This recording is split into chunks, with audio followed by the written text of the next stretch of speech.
Vivimos en constante movimiento, sea cual sea la razón que nos alienta, la situación o el lugar que habitemos, en algún momento los grandes cambios llaman a nuestra puerta, y lo mejor que podemos hacer para sentirnos vivos es abrirla.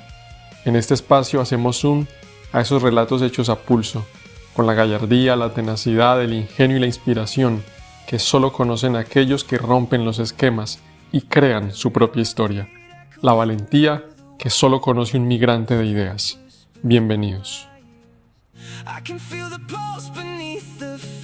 El viento no siempre sirve soplando. Vinimos a este mundo para esto, para amar, para servir, para imaginar, para alcanzar nuestra mejor versión. Pero para esto debemos aprenderlo. Sí, hay que aprender a servir. Muchas veces hacemos daño a otros creyendo que le estamos sirviendo. Esto ocurre quizá por falta de empatía o por no tomarnos el tiempo necesario para pensar y sentir qué es lo que el otro necesita.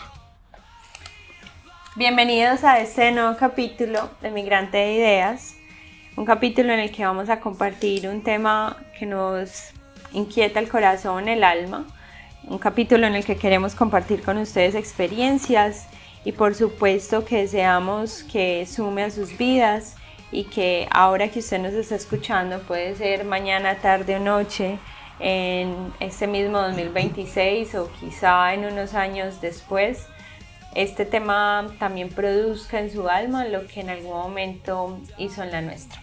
Muy buenos días para todos los que nos escuchan en la mañana. Nosotros estamos grabando a las 7:38 am, hoy 14 de agosto, pleno verano en este lugar del mundo, en Valencia, España. Pero también buenas tardes o buenas noches desde cualquier lugar desde donde nos estén escuchando. Y bueno, hoy queremos hablar de algo que nos apasiona, un estilo de vida, podríamos llamarlo así, y es el camino del guerrero. De eso queremos hablar hoy. Y bueno, cuando pensamos en guerreros, pues se nos viene a la cabeza lo que está pasando en Colombia en este momento, una situación muy compleja, muy difícil, que sin duda, si algo positivo puedo rescatar de ahí, de esto que está sucediendo, es que levanta guerreros en muchos aspectos, en muchos sentidos. Personas valientes que intentan sobrepasar el dolor, que intentan salir rápidamente de sus duelos, de sus tristezas, superarlas, que intentan ayudar a otros, que intentan dar lo mejor de sí. Desde aquí mandamos toda nuestra fuerza, nuestra energía. Sentimos que parte de nuestro corazón está con las personas que están viviendo esta situación, porque de alguna manera nos sentimos parte de ese pueblo que nos vio nacer, que nos vio vivir tantos momentos increíbles, y desde aquí nuestro abrazo. Así es, porque no es lo mismo que tú vayas a la guerra cuando por mucho tiempo te preparaste para hacerlo, a que la guerra te tome por sorpresa y tengas que enfrentarla. Y seguramente muchos de nuestros compatriotas pues se levantaron un día y no sabían que ese día tendrían que enfrentar una de las situaciones más apremiantes de sus vidas. Y yo creo que en esos momentos es cuando uno se da cuenta, como dice la frase, de que está hecho. Nosotros hace unos años, para quienes apenas están llegando a nuestro podcast, vivimos, hace unos 2 años la Dana, fuimos afectados, digamos que fue una situación similar. Y una de las cosas que más nos levantó, más nos animó a seguir adelante, fue ver la solidaridad de los demás seres humanos. Cuando has perdido tanta esperanza por causa de lo que está sucediendo en tu exterior, pues por un desastre natural, por este tipo de situaciones tan duras, ver que otro ser humano no le importa ni siquiera cómo te llamas, de qué lugar eres, nada, pero lo que quiere es ayudarte, es tenderte una mano, eso te llena de esperanza y son como unas fuerzas que uno no se alcanza a explicar. A nosotros nos pasó eso, lo que más fuerza nos daba era ver a estas personas que cruzaban el puente para poder llegar a ayudarnos y también saber que en Colombia estaba nuestra familia, enviándonos las mejores energías, preocupados por nosotros, cuidando de sí mismos para después cuidarnos a nosotros. Entonces, de verdad que un abrazo para todos ellos y sabemos que este es el comienzo seguramente de un proceso arduo porque pues el desastre fue puntual, pero de ahí para allá vienen muchas cosas y bueno, ahí está como esa guerra que comienza a librarse. Nosotros cuando comenzamos a hablar de este tema que nos llama mucho la atención, una de las cosas que más nos llamaba la atención y bueno, que el tema que nos hizo profundizar fue la Odisea de Homero. Sí, la Odisea, bueno, yo tuve la oportunidad de leerme el libro y hace poco pudimos ver la película, nos fascinó, nos encantó. Y si alguna reflexión podemos sacar entre muchas otras, pero una que destacamos, es que la verdadera guerra, y por eso quisimos ponerle por nombre a este capítulo El Camino del Guerrero, la verdadera guerra no es con otras personas, no es con el afuera, la verdadera guerra es interior.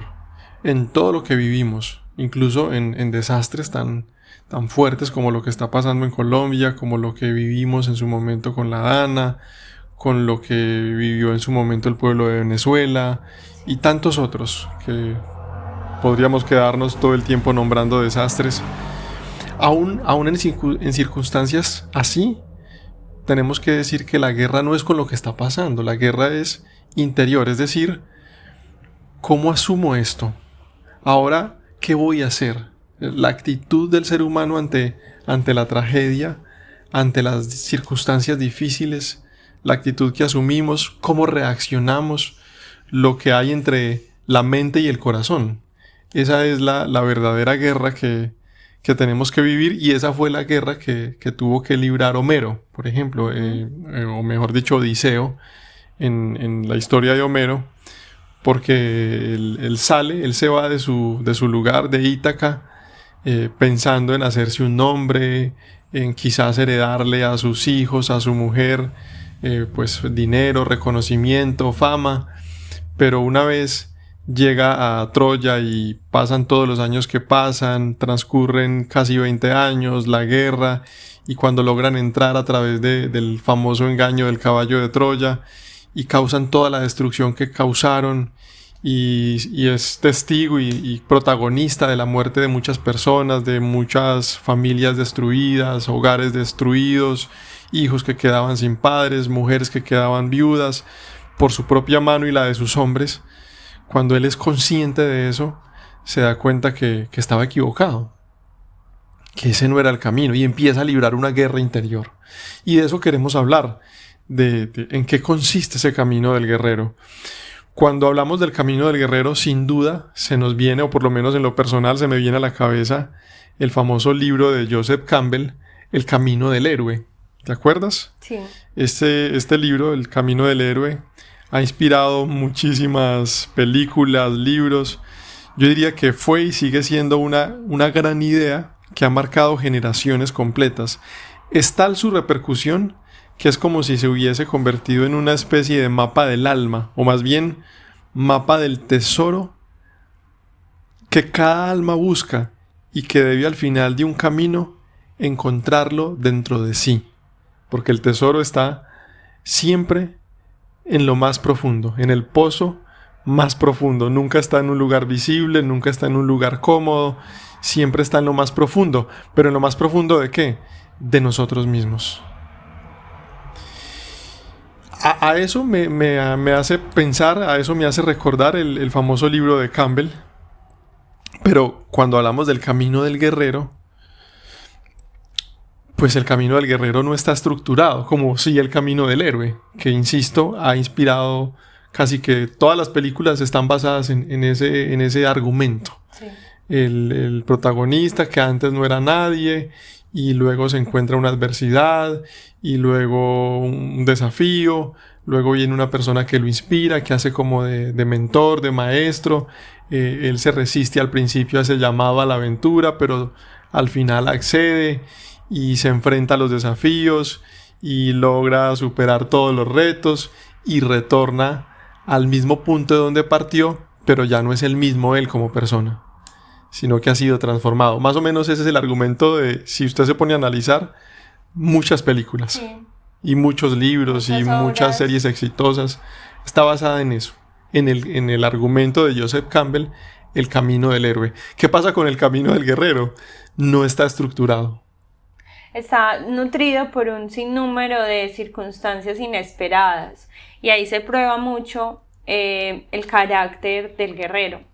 Yo, cuando estábamos pensando en esto, yo me preguntaba, ¿será que un migrante va a la guerra? O sea, me refiero y quiero explicar esta pregunta es, cuando tomamos la decisión de migrar y de hacer cambios importantes en nuestra vida, somos conscientes de que quizás estamos tomando la decisión de ir a la guerra de una manera figurada.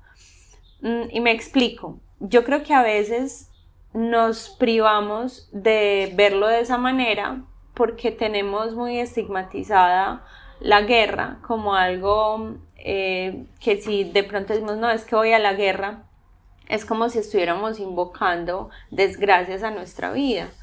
Y es verlo de otra manera, de la forma en la que cuando yo digo, ¿será que como migrante tomé la decisión de ir a la guerra? Es aprobar mis propios, mi carácter, aprobar mis decisiones, aprobar la forma en la que estoy, en la que mi mente está, incluso a conocerme más. Cuando pasó el terremoto de Venezuela, en redes sociales comenzó a rondar una teoría que hablaba del síndrome de Ulises, algo así. En esta teoría decían que cuando una persona está lejos de su país, de su tierra, de sus seres queridos, y a estos seres queridos les pasan desgracias, puede llegar y se entera, por supuesto, siente una ansiedad fuerte o vive unas experiencias muy fuertes porque quiere regresar. Y por supuesto se refiere a la historia que hicimos referencia de Odiseo. Y es estas ganas de que Odiseo, cuando ya fue consciente de que listo, libramos la guerra de Troya, ganamos. Pero aquí en la película que pues tuvimos la oportunidad de ver, si usted no la ha visto, véala por favor. Nolan muestra e ilustra pues como con toda esta obra que hace el director Christopher Nolan, hace que el actor, ellos en su equipo, en su trabajo en equipo muestran esa como si Odiseo en el momento, Ulises en el momento en que gana Troya, siente un desazón, como un vacío, como si hubiera dicho todo lo que hice para ganar esta guerra y era Y esto. así me siento. Y así me siento. Exacto. Y yo creo que muchos hemos sentido eso. Todo lo que dejé, el precio tan alto que he pagado de no ver crecer a mi hijo, de alejarme de mi mujer, que tanto amo, para sentir esto, para venir a hacer este daño. Este no era el camino. Esta no era la guerra. La guerra era haber podido vencerse a sí mismo y entender que no se trataba de fama, ni de cosas materiales, ni de dinero, sino de estar con los suyos y poder enseñar a su hijo a crecer o acompañarlo mejor, pues estar con el amor de su vida. No, él en su momento no lo vio así, pensó que la guerra era la prioridad, la guerra exterior, y se alejó de la verdadera guerra que tenemos que librar. Claro, y él había sido formado para ser un guerrero. Entonces él creía que ese era su camino, ir a la guerra y librarle. Quizá, si Odiseo existió en la vida real, lo que tenía que vivir era eso. Ese era su camino escrito para que él así entendiera cuál era su paraíso, por decirlo de esa manera. Y era regresar a casa con Penélope y Telémaco, pues su familia. Porque de todas formas, aunque fue un camino muy difícil para todos, según lo muestra la historia, cada uno de ellos vivió a su manera algo que potencializó muchas de las cosas que tienen en su interior. A mí me llama profundamente la atención, como muchas de las veces que incluso hemos compartido con ustedes, soy una lectora un poco que pica aquí, pica allá. Y entonces con la Odisea me pasó lo mismo. Cuando estaba en el colegio, pues recuerdo que la leí, pero ya no me acordaba de nada. Y esa vez antes de la película quise leerlo completo y llegué hasta la mitad, pero recuerdo que desde el principio me llamaba demasiado la atención la actitud de Penélope, la esposa de Odiseo. O sea, yo decía, pero ¿qué es esta fortaleza? O sea, ¿qué es esta mujer? ¿De qué está hecha? Y sin duda alguna, en la película, sinceramente, pues para mi opinión, la actriz que la personifica lo hace muy bien. Y es una de tus favoritas. Sí, es una de mis sí. favoritas. Muestra... Hay un sesgo personal. Total. Muestra la tenacidad y la templanza de esta mujer. Y me llama muchísimo la atención este tema de hilo de día y destruyo de noche. Pero este tema quiero dejarlo para un poquito más, pues para ahora. Antes terminar la idea de cómo muchos migrantes hemos vivido este tipo de sucesos de nuestros países estando lejos. Yo creo que todos tenemos ese miedo cuando salimos del país y es, ¿qué pasaría si estando yo lejos a mi familia le pasa algo? ¿Qué hago? ¿Cómo reacciono? Nosotros por fortuna no hemos vivido eso así pues como tan fuerte, porque sí nos duele mucho lo que está sucediendo, pero pues ninguno de nuestros familiares o amigos cercanos sufrieron pérdidas pues significativas, o bueno, digamos que lo vivieron así. Pero sí duele, genera mucha inquietud. Y una de las cosas más grandes que pensábamos o que llegaba a la conclusión es: necesitamos cuidar mucho del castillo interno, por llamarlo de esa manera, o de la armadura interna de nosotros, para poder ayudar a las personas que queremos, que están allá viviendo esa guerra en esta situación dura, para que nosotros al cuidarnos podamos servir de apoyo para ellos. Yo me acuerdo cuando la Dana, pues estábamos nosotros en esta revolución acá, y cuando podía hablar con mi familia los escuchaba muy tranquilos y bueno, ellos no estaban todo el tiempo, ¿qué hubo? Contanos, ¿qué pasó? ¿Cómo están? No, mucha prudencia, sinceramente sentía yo, por ejemplo, de mi mamá, de mis hermanos, de mis amigos: cuando puedas, por favor, dinos cómo siguen, cómo están los niños. Bueno, y yo cuando podía les decía: miren, pasa eso, vamos así. Pero mucha calma, muchísima calma en ellos. Tiempo después me di cuenta, ya cuando nos sintieron a nosotros listos, ya estamos más tranquilos, ya ahí sí me di cuenta que habían pasado momentos súper difíciles ellos, por la ansiedad de cómo puedo ir a ayudar. Y pues definitivamente el estar, no fingir, pero sí tratar de conservar la calma, para que el otro que está lejos pueda sentir de parte mía un apoyo es como un soporte emocional. Y yo creo que ese soporte emocional, ese que alguien me ayude a regresar a mí mentalmente, espiritualmente, en el alma, eso a mí me va a ayudar a tener como gasolina o motor y seguir adelante físicamente para hacer todo lo que tengo que enfrentar físicamente en el desastre, en el lugar de la guerra. Así es, por eso comenzamos este episodio con la reflexión de: el viento no siempre sirve soplando. En la naturaleza lo vivimos, sobre todo en este lugar donde hay estaciones, que a veces el viento en verano nos viene muy bien y nos hace sentir espectacular, ese aire a veces fresco que nos refresca, pero en invierno, por ejemplo, el viento golpea fuerte, porque es demasiado frío y es cortante. Bueno, una muy buena manera de ayudar es transmitir tranquilidad, calma, que fue lo que nosotros vivimos con nuestros familiares cuando vivimos lo de la Dana. Nos transmitieron eso todo el tiempo, a pesar de que quizás estaban muy preocupados, estaban ansiosos por no poder ayudar como ellos quisieran en presencia física, pero nos estaban ayudando un montón, transmitiéndonos seguridad, calma, paz, confianza. Hay que aprender a servir, porque no siempre servimos de la manera correcta cuando estamos haciendo algo. Pensamos que estamos haciendo lo correcto cuando estamos haciendo algo por alguien, cuando le estamos haciendo todo y quizás en realidad no le estamos ayudando.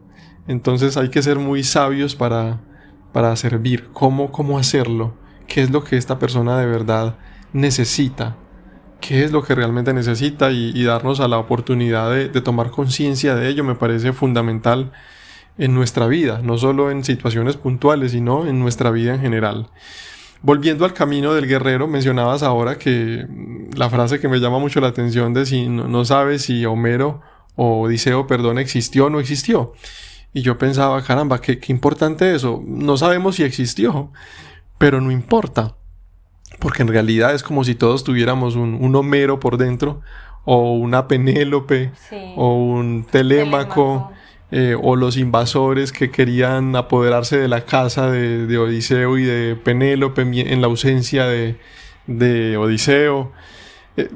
Todos tenemos ese guerrero por dentro y de eso estábamos hablando, que a diferencia del camino del héroe de Joseph Campbell, que ya está estructurado, ya hay un argumento, el camino del guerrero no tiene un paso a paso, no está para nada estructurado.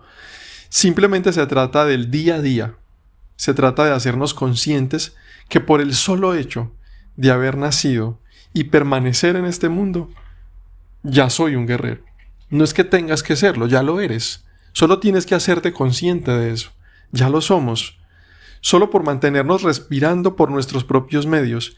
Y aparte de esto, el camino del guerrero también consiste en una manera de concebir o percibir la vida. Es una actitud hacia la vida. No se trata de guerras con espadas y con escudos y con lanzas o con armas de fuego. Es una actitud de vida, es una actitud existencial. Es una forma de ver el mundo como, bueno, esto es lo que hay, ¿qué tengo que hacer yo? ¿Cuál es mi poder aquí? Y mi poder es el poder que tenemos como seres humanos. Esto lo plantean mucho los estoicos. Y pues lo aprendo de ellos y de otras corrientes, y es nuestro gran poder es cómo asumimos lo que sucede, cómo reaccionamos ante lo que nos pasa. Hay muchas cosas que no podemos controlar, pero nuestra actitud hacia lo que sucede sí depende de nosotros, sí depende de nuestra voluntad. Siempre tenemos el poder de elegir cómo percibimos cada situación que se nos presenta, ya sea como guerreros que desean superar determinados desafíos, o como víctimas, es la otra posibilidad, que estamos reclamando a la vida, a la divinidad, el hecho de no ser o no tener lo que supuestamente merecemos. Hay un asunto aquí cuando mencionabas a Penélope, y bueno, que ahorita también lo mencioné. Mientras veíamos la película, por supuesto es muy llamativo ver todas las escenas de las guerras, pues, o cuando los guerreros se enfrentan, Odiseo y sus guerreros se enfrentan a los diferentes momentos difíciles que viven en este camino de regreso a casa. Y yo me preguntaba, en la historia, los hombres han vivido como muy de esa manera, el exteriorizar sus emociones. Y entonces, recién salió la película, había acabado el mundial, si no estoy mal. Entonces, este tipo como de escenarios, las guerras, las competencias, se convierten como en momentos propicios para que, por lo general, los hombres exterioricen sus emociones. Y hablábamos de eso después y decíamos que fuerte, porque la mujer, ¿cómo va a la guerra? O sea, ¿cómo ha sido dibujado en la historia cómo una mujer va a la guerra? ¿Cuál ha sido el papel de la mujer? ¿Cómo ha sido el papel de la mujer en la guerra? Bueno, me acuerdo de, por ejemplo, la película de La Mujer Maravilla, si no estoy mal, 1984 creo que se llama, y muestran a estas amazonas en sus caballos y con sus armaduras, y bueno, yo creo que muchas de las mujeres que vimos esta película decimos como, wow, ser una guerrera de estas o estas... Está difícil, está complicado. Pero yo pienso que nosotras como mujeres o las personas que enfrentamos estas situaciones difíciles, diferentes, lo hacemos desde esta postura, y no solo las mujeres, pues es que hoy también aquí muchos hombres, he escuchado frases de: yo creo que yo nací en la época equivocada, me hubiera gustado nacer en la época de estos guerreros, poder ir a la guerra de esta manera. Y resulta que todos formulamos nuestras propias guerras. El otro día le decía a mi esposo, le decía si un hombre quiere saber de por ejemplo, cómo se vivió la guerra española, la guerra civil española, generalmente muchas personas quieren saber los diálogos entre Franco y los demás diplomáticos, quiere saber cómo en el campo de batalla fueron las estrategias, pero yo creo que hasta ahora estamos empezando a decir, vení, ¿y cómo vivió una mujer, no sé, de aquí de un barrio en Valencia, que hay en el puerto? ¿Cómo vivieron ellos esos momentos? O sea, ¿cómo hizo una mujer para sostener un hogar mientras sus hijos mayores y su marido iban a la guerra? ¿Cómo lo vivieron todos los días? ¿Cómo repartían la comida? ¿Cómo hablaba con sus hijos para enfrentar semejante situación? Y hoy en día ya no tenemos este tipo de situaciones, circunstancias, pero cómo cada uno está enfrentando esas disputas internas que libramos cada día. Penélope cuenta la historia que, claro, como su esposo se había ido a librar esta guerra de Troya, entonces por las costumbres que tenían en ese tiempo, ella debía volver a casarse para que las tierras que ellos tenían quedaran en el liderazgo de un hombre. Esa era pues como la visión que tenían.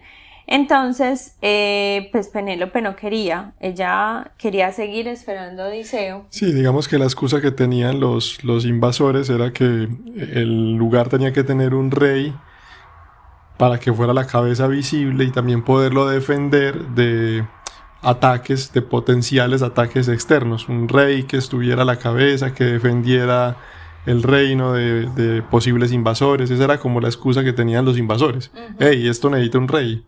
No podemos seguir esperando a Homero, a Odiseo, siempre lo confundo.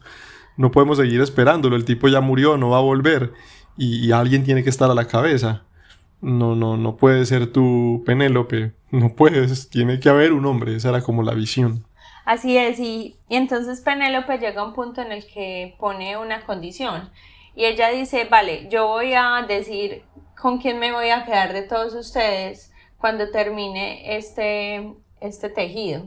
Y entonces cuenta la historia que ella se la pasaba tejiendo un telar grande y nunca terminaba, o sea, pasaban los días y Penélope no terminaba, y resulta que lo que ella hacía era que todo el día iba tejiendo y en la noche, sin que la vieran, soltaba el tejido que había hecho durante todo el día, era como su estrategia.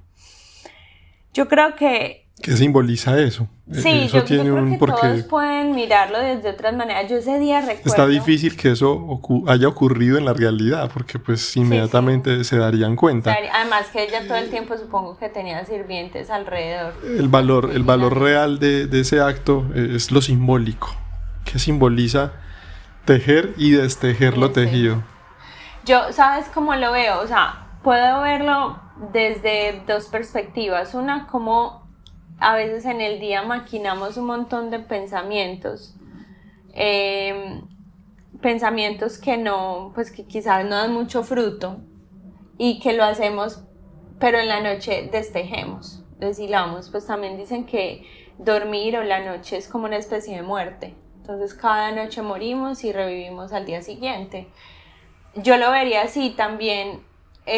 A veces necesitamos para librar ciertas batallas durante el día o al exterior mostrar ciertas cosas nuestras, pero conservar en la intimidad otro tipo de cosas, como las mamás frente a los hijos. Yo sinceramente trato de mostrarme lo más auténtica posible ante mis hijos, pero sé que hay cosas que ellos todavía no tienen por qué saber a su edad. Entonces en el día uno como madre juega, hace cosas, dice cosas y en la noche toma su reposo personal para volver a reforzar y al otro día comenzar de nuevo. Y ese reforzar quizá implica destejer. Pensamientos intrusivos, dañinos, volverse a conectar con nuestra esencia guerrera, con ese yo esencial que entendemos es poderoso, es fuerte. Hay una parte de nosotros que nos invita siempre a rendirnos, a fallecer, a ser víctimas, a reclamar. Hay una parte de nosotros que vive la vida muy desde la condición de víctima. Pero también hay otra parte que yo diría que es nuestra verdadera esencia, que es la guerrera, que es el verdadero yo, que es el que tiene el potencial de aprender, de crecer, de ver las situaciones como desafíos y no como victimarios. A eso también iba, y es que todos nacemos, como decíamos ahora, nacemos siendo guerreros. Si lo pensamos bien, incluso desde el punto de vista físico, venimos a este mundo en condiciones extremas. Venimos a este mundo envueltos en sangre, en un contexto de dolor, de angustia, muy similar a lo que vivían estos antiguos guerreros que nos cuentan las leyendas, que tanto nos fascinan, donde estos guerreros tenían que luchar por tesoros, por encontrar algo, por defender a los débiles, y en esas luchas había siempre sangre, dolor, angustia. Bueno, así, en esas circunstancias, venimos a este mundo, en medio de dolor, en medio de angustia, en medio de sangre, pero aquí estamos. Yo creo que es cierto que nacemos siendo guerreros, pero si eso está claro, entonces, ¿qué es lo que pasa? ¿Qué es lo que pasa en el camino de la vida? Bueno, que vamos olvidando lo que somos y nos vamos distrayendo con otras prioridades. Vamos, yo diría, desperdiciando nuestra energía. Hay un autor del que vamos a empezar a leer, ya pedimos 2 libritos, de un tal Carlos Castaneda, que habla mucho de esto. De hecho, uno de sus libros creo que tiene que ver con guerreros, el camino del guerrero. No sé si se llama exactamente así o algo así, pero nos habla de cómo, y no solo este autor, hay muchos autores, el cuarto camino de Gurdjieff, bueno, cualquier cantidad de autores que nos hablan de la importancia que tiene para un guerrero conservar su energía, no desperdiciarla. Y tenemos que ser capaces de determinar qué es aquello que nos está distrayendo de nuestro camino, de nuestra actitud correcta hacia la vida, porque ya estamos claros en que la guerra no es exterior, la guerra es interior, entre nuestra mente y nuestro corazón. Nuestra mente nos dice que no somos capaces, que es muy difícil, que si yo fuera más bonito, si tuviera más dinero, si viviera en otra parte. Nuestra mente nos dice muchas cosas, pero en nuestro corazón sentimos que sí es posible, solo que a veces nos dejamos llevar por la mente. Ahí está la verdadera guerra, es una guerra interior que consiste en ello verdaderamente, en no desperdiciar nuestra energía. En ningún momento significa que dejamos de ser guerreros. El hecho del olvido no cambia esta condición. Por más que olvidemos lo que somos en esencia, no significa que dejamos de serlo. Somos lo que somos, aunque usted no lo recuerde. Simplemente lo que debemos hacer es recordar constantemente que lo somos. Recordar todo lo que hemos superado, todo lo que hemos cambiado. Recordar y recordar. Y a esto añadirle pequeños y grandes desafíos para superar día tras día. Desafíos físicos, espirituales, emocionales, sociales.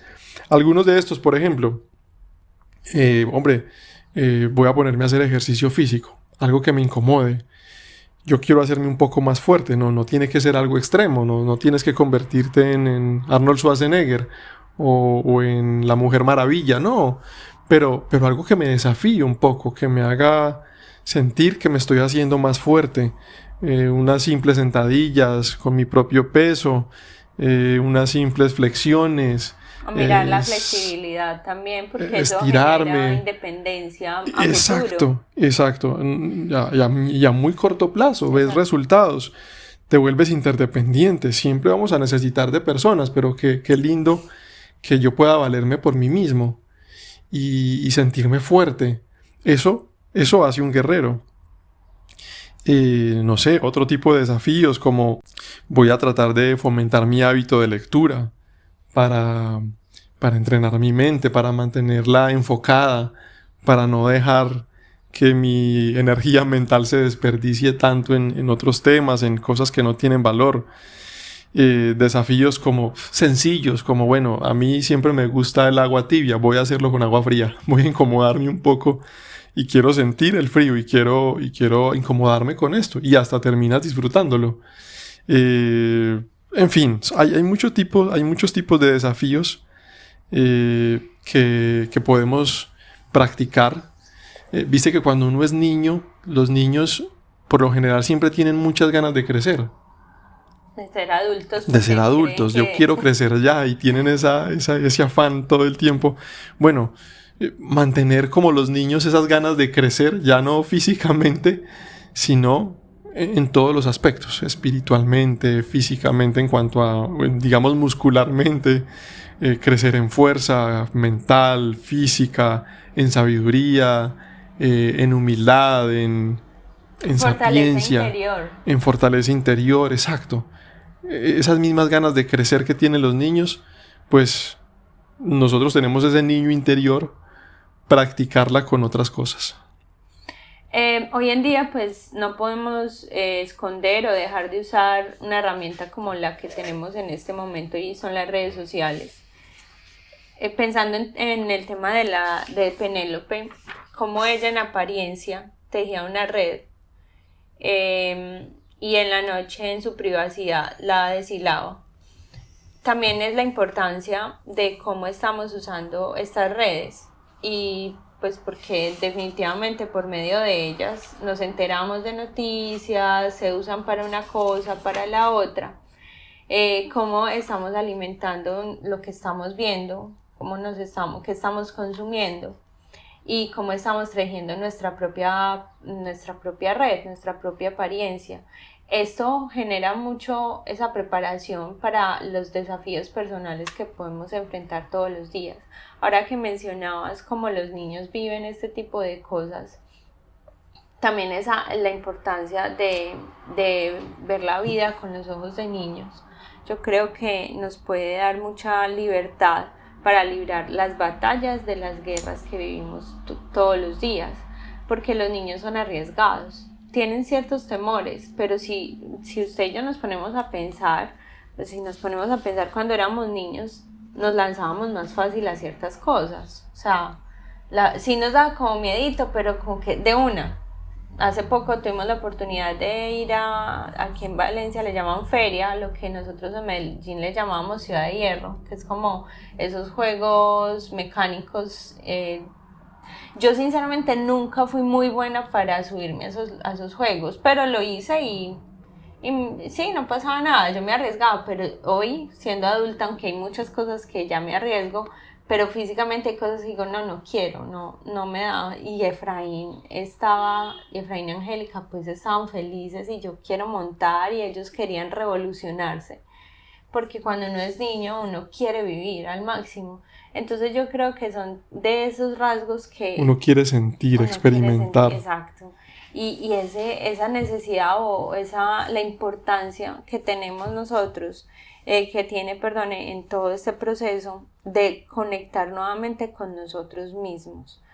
Es un llamado, yo creo también, esta intervención nuestra de este día, a que busquemos la reconexión personal con nosotros mismos para recordar lo que somos. Y fruto de eso, sinceramente, creo yo que recordar quiénes somos, lo que hemos hecho. Y ojo, yo no estoy hablando de recordar este concepto de recuerdo yo me acuerdo que en el 7 de mayo del 2001 tú me hiciste, tú me dijiste, yo te hice, no es este recuerdo, sino el recordar de mirarnos. Lo que he superado. Lo que hemos superado, lo que hemos logrado, lo que hemos hecho, cómo lo hemos hecho. A mí, sinceramente, en momentos muy complejos, me sirve mucho pensar en mis antepasados, en cómo ciertos antepasados han enfrentado momentos tan complejos. Y digo, es que de esto yo también estoy hecha, más allá de compararme y de decir, no, es que yo sí no. No, yo también traigo esto en mi historia y yo también puedo hacerlo porque llevo esto por dentro. Entonces yo creo que esta aplicación que hemos hecho del Camino del Guerrero, de los sucesos últimamente ocurridos en esta parte del mundo, es un llamado a reconectar con nosotros, a no temerle, o si le tememos a librar batallas y enfrentar guerras, aún con ese temor que sentimos, más hagámosle. meritorio es. Exacto, Tiene más hagámosle. mérito hacerlo Lancémonos, con miedo. hagámoslo porque se Vencer puede, el miedo. porque estamos para vivir. Llegamos a un momento clave del podcast porque ya estamos en los 40 minutos cercanos y la verdad es que tenemos mucho más para decir. Este tema, todavía me quedan varias páginas que escribimos al respecto, pero se nos haría muy largo. Yo propongo que concluyamos por acá con algo corto y hagamos una segunda parte. Tenemos tiempo y tenemos vida. Yo concluiría esta primera parte del camino del guerrero diciendo que el camino del guerrero también implica luchar o pelear contra nuestras creencias, sobre todo aquellas que nos fueron impuestas por otros. Luchar contra nuestras propias creencias. Volvemos al punto central. La guerra es interior. El camino es interior. La búsqueda del tesoro es interior. Y me quiero enfocar en esto, no sin dejar de lado todo lo que nos queda por hablar en la segunda parte, porque me queda el tema de la mónada, la fuente. La mónada es un concepto medio filosófico, místico, acerca de cuál es la fuente de todo, o lo que llamamos Dios, profecías, tiempo, el concepto de tiempo en el camino del guerrero tiene mucho que ver, también es muy importante. Pero ¿cómo así que luchar contra nuestras propias creencias? Para cambiarlas, sobre todo aquellas que nos fueron impuestas. Bueno, un ejemplo sencillo. Ayer fue antier 12 de agosto, vivimos un eclipse total. Aquí en Valencia, España, se vivió la totalidad del eclipse. El disco solar fue totalmente oscurecido por esa sombra que supuestamente es la sombra de la luna. Puede ser otra cosa, no tengo pruebas, pero digamos que es la luna la que tapa el sol y quiero pensar que es así. Y bueno, lo que quería decir es que aquí se vivió de una forma muy especial porque por los medios habían diferentes tipos de mensajes. Te decían no lo mires porque es muy perjudicial, no lo puedes mirar con los ojos destapados, van a ser rituales malignos, este eclipse se va a ser usado para hacer muchas cosas malas, mucha gente mala lo usa para eso. Ese era como el mensaje en general que había en el ambiente. Nosotros dijimos, pero vení, no, ¿cómo así que no lo podemos mirar? ¿O cómo así que no lo podemos presenciar? Lo que dijimos fue, bueno, no confiamos mucho en este mensaje que se va para las masas, el de solamente tienes que míralo pero con estas gafas. Yo personalmente no confiaba en las gafas, pero tampoco quería arriesgarme a mirarlo, a mirarlo sin gafas, porque pues nunca en mi vida me ha tocado mirar un eclipse total de sol, nunca lo he visto. Ahora estábamos mirando que en Colombia ocurrió uno en el 98 y en el 91, que en nuestra ciudad de Medellín no fue visto con el 100% del sol cubierto, pero sí con el 90 y pico. Entonces, nunca lo había presenciado, por supuesto hay curiosidad, pero aún así, pues estamos hablando de los ojos. Y si tienen razón, y si en verdad le hace daño a los ojos mirarlo de frente, entonces pues no es como un tapabocas que sabemos lo que pasó con este asunto, pero si te ponías un tapabocas, pues no te iba a afectar mucho, no te iba a afectar casi nada, a menos que lo tuvieras todo el tiempo. Uh-huh. Pero por unos minutos no pasaba nada. Bueno, con un asunto como los ojos no se puede jugar, pero tampoco confío en las gafas, entonces mejor no lo miremos. Pero sí tuvimos la oportunidad de estar al aire libre en un sitio donde no podíamos mirar el sol, no podíamos mirar el eclipse, pero vimos cómo se oscureció totalmente y fue una experiencia espectacular, porque lo que quisimos fue transmitirnos a nosotros mismos y a nuestros hijos el mensaje de miren cómo sí es posible que la luz y la oscuridad se unan. Y cómo de la luz puede salir oscuridad y de la oscuridad puede salir luz. Y cómo esto de lo femenino y lo masculino también se pueden unir. Yo creo que ahí también hay algo importante acerca del camino del guerrero, y es que un guerrero trata de mirar hacia adentro para entender qué es lo que tiene que hacer. Estamos en un mundo donde hay muchos dilemas, donde hay mucha información, donde siempre hay muchas posibilidades y es difícil, cuesta tomar decisiones, cuesta elegir. Y entonces, ¿a quién le pregunto? ¿Qué es lo mejor? ¿Qué es lo que me conviene? Bueno, pregúntatelo a ti mismo. Ve a tu corazón y entiende qué es lo que tienes que hacer. Yo concluiría con eso y prometiéndoles pronto una segunda parte. Así es, entonces nos encontramos en una próxima emisión. Recuerden que esas batallas interiores estamos hechos para librarlas, para sobrepasarlas, y que es muy valioso que reconectemos con nosotros mismos. Un abrazo para todos, nos encontramos en una próxima emisión. Chao.